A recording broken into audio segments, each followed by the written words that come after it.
মানে সবে শুনে কিন্তু নিজে কিছু বলতে পারে না। ওর মাথার দ্বিতীয় অপারেশনের পরে ওর মাথা এক সাইড ড্যামেজ হয়ে গেছে। ডাক্তাররা বলছে অত কথা বলতেও পারে না, ওটা দোয়া করেন আল্লাহর কাছে। 4 তারিখে বাইরের কাছে বাবা আম্মা আছে না বললা দেবিদ্যা কালাসান মারের এখানে আন্দোলনে গেছে। আলমপুর চৌমুহনীতে আমরা অবস্থান করি। তারপর যখন আমরা মিছিল নিয়ে সামনের দিকে আগাই, ওই যে আওয়ামী লীগ, যুবলীগ, ছাত্রলীগ ওরা ছাত্রদের উপরে ধাওয়া করছে।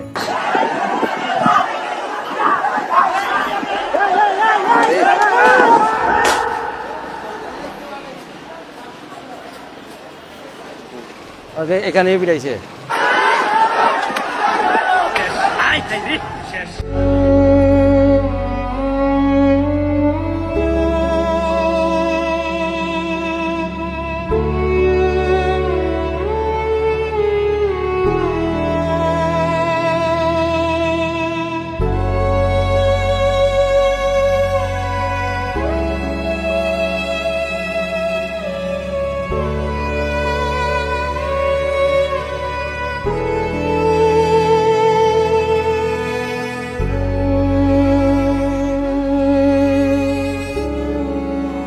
কি অনুভূতি এখন তো অ্যাকচুয়ালিতে যেভাবে জীবনযাপন করতে আছে, তার আম্মায় তার বাবায় তারে খাওয়াই দিতে হয়, কাপড় চোপড় পরাই দিতে হয়, হ্যাঁ টয়লেটের পানিটা সহ নিয়ে দিতে হয়, এক ধরনের সে কিন্তু পুরো প্রতিবন্ধী হয়ে গেছে।